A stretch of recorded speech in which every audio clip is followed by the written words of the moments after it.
Recently, I was driving to an appointment in a town about an hour away from my house, and I came to a fork in the road. Now, my mapping app said to take the road to the right, but the person in the car with me said to take the road to the left. It was a decision point. I decided to take the road to the right and follow the mapping directions. It got us to the town, but where we arrived looked much different from the other part of town where that person had arrived on a previous trip, taking that road to the left. That fork in the road reminds me of a decision point we all face as homeschoolers. There are several different paths of thought about how to educate your child. It's a big decision to choose one. I'll venture to say that the majority of the paths will get you to your ultimate destination. They will give your child some kind of education, but what it looks like when you arrive at the end of your chosen path is going to look different from other paths. In other words, you can't choose path A and expect to see the results of path B. It doesn't work that way. So, how do you choose a path? Charlotte Mason gave us 3 key questions to ask about any educational path of thought, any educational philosophy. These 3 questions will help you determine which way to go at the fork in the road.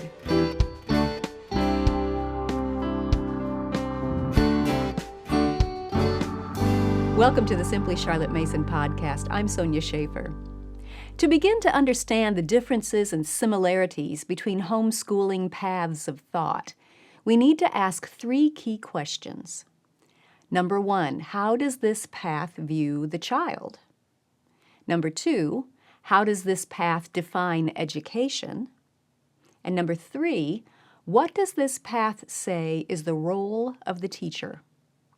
Once you know the answer to those 3 questions, you'll have a pretty good mental picture of where you're going to end up and what it's going to look like when you reach the end of that path. So first, how does this path view the child? The Charlotte Mason path views the child as a whole person.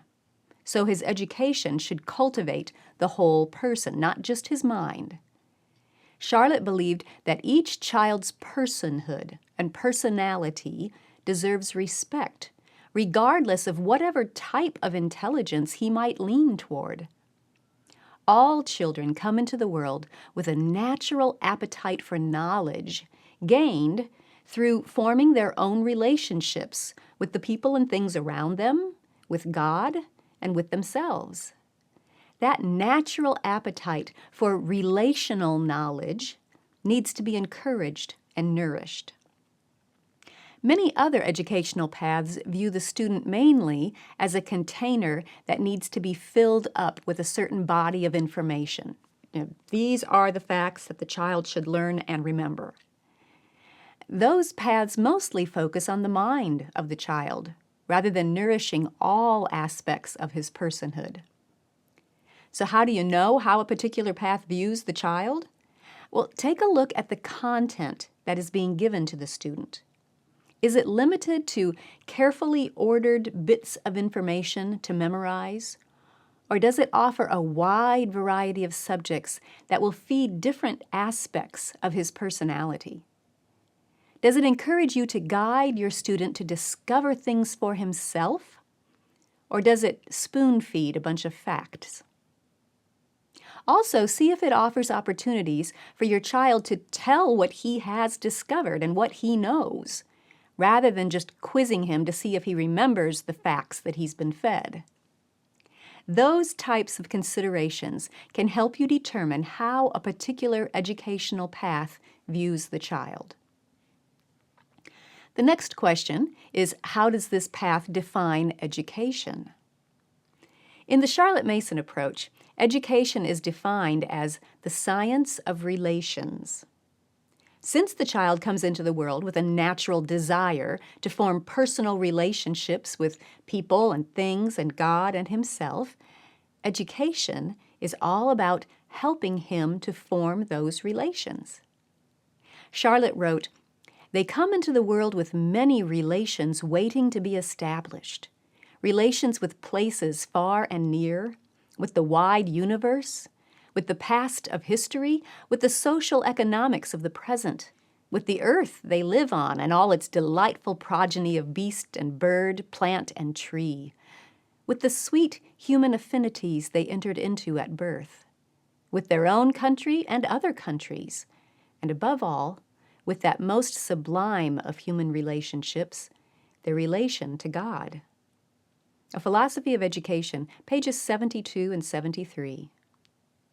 So we offer students a broad and generous curriculum and a wide variety of subjects, and we encourage them to form their own relationships. When Charlotte used that term, science of relationships, she was referring to personal knowledge. Knowledge that is gained through personal relationships. See, that's very different from being given a list of facts or a body of information to memorize, learn, and recall. Charlotte stated, it cannot be too often said that information is not education. School Education, page 169. For example, think about your relationship with your parents.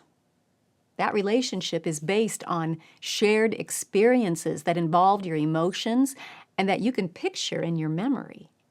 You didn't just memorize a bunch of facts about your mother and father. You shared experiences with them. And those shared experiences formed an ongoing relationship. Well, the facts came along for the ride, but they weren't the focus. The focus was on forming a relationship that could continue for the rest of your lives. And that's what we want for our students. We want them to form relationships with people in the past and present, with the things around them that God has made, with God Himself, and even a relationship with themselves, too, getting to know their own strengths and weaknesses. And those relationships can then continue throughout their lives. That's a Charlotte Mason education. Other educational paths may define education differently. Some may consider learning a body of information to be education. And they usually use direct questions and fill in the blank, and true or false, and multiple choice to assess whether the student has retained the facts. And once that collection of facts is learned, the person is considered educated. Some paths may put a heavy emphasis on exercising one particular part of the student's mind, for example, emphasizing reasoning and logic. And if the student can reason well, he's considered educated. Other paths put a heavy emphasis on career preparation.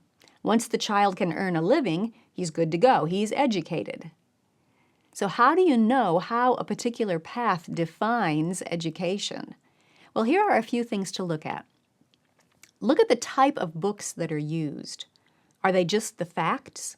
Or do they offer those shared experiences that touch the emotions and fire the imagination in order to form relationships?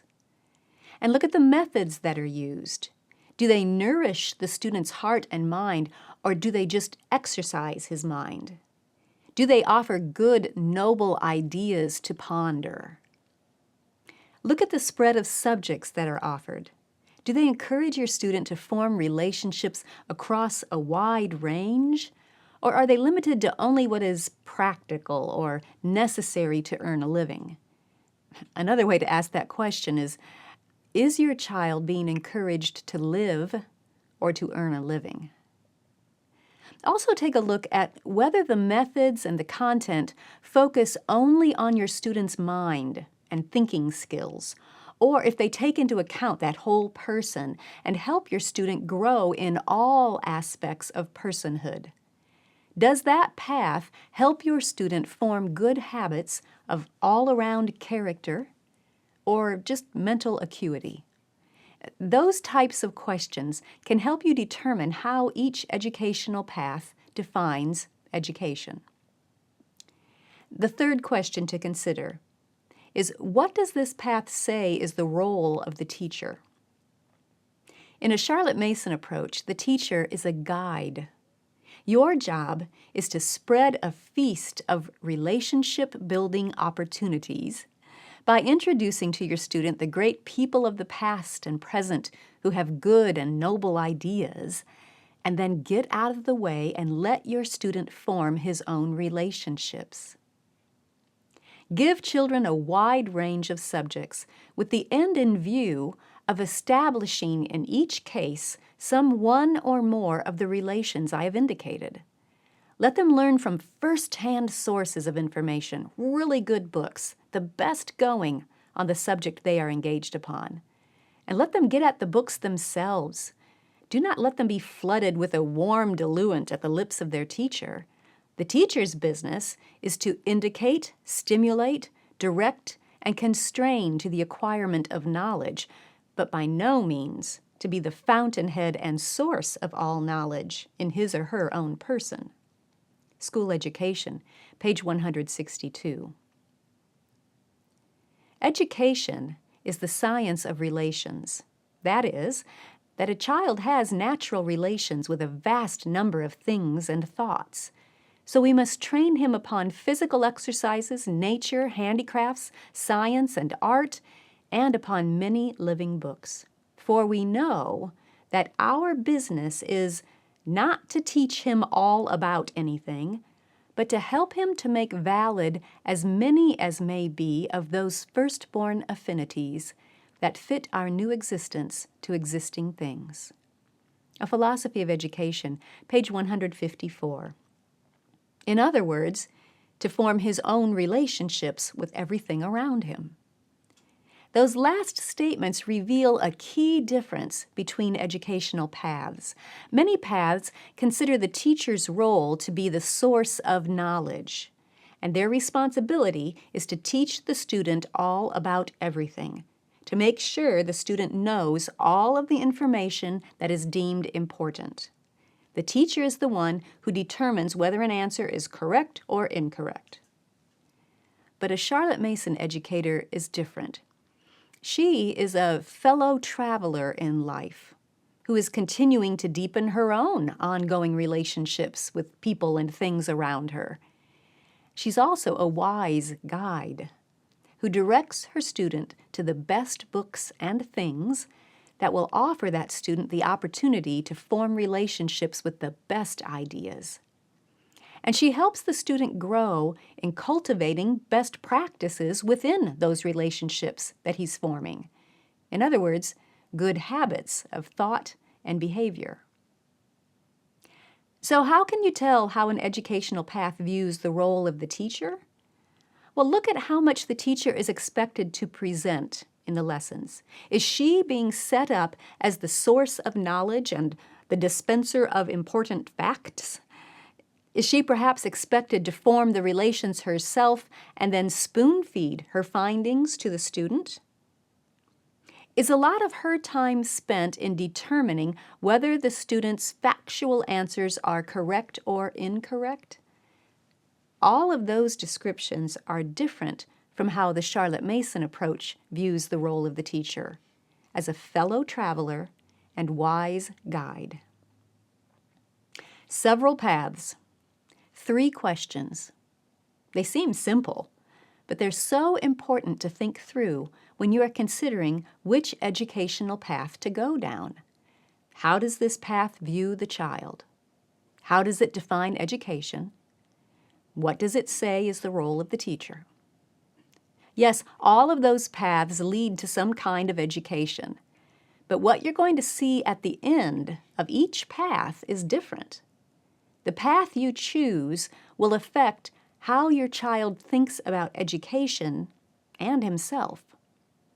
See, with some paths, your student may end up seeing learning as a separate mental task to finish and forget, something removed from who he is and how he lives. He might view learning as just a body of information to work through and be done with.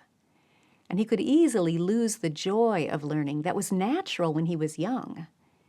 And he might get the message that learning depends on someone else telling him what to learn and when. It's not uncommon to see those attitudes in a lot of high school graduates, unfortunately. But at the end of the Charlotte Mason path, your student will see learning as an ongoing part of who he is as a relational person. He will view learning as a life filled with relationships, continually forming new ones and strengthening existing ones and growing in the best practices within them. He will have the tools and the desire to keep learning for himself and to continue growing for a lifetime. Check the description box for a link to get a free copy of the book Getting Started in Homeschooling. It will give you more details on different educational paths and how they answer those 3 key questions. Thanks for joining me. I'll see you next time.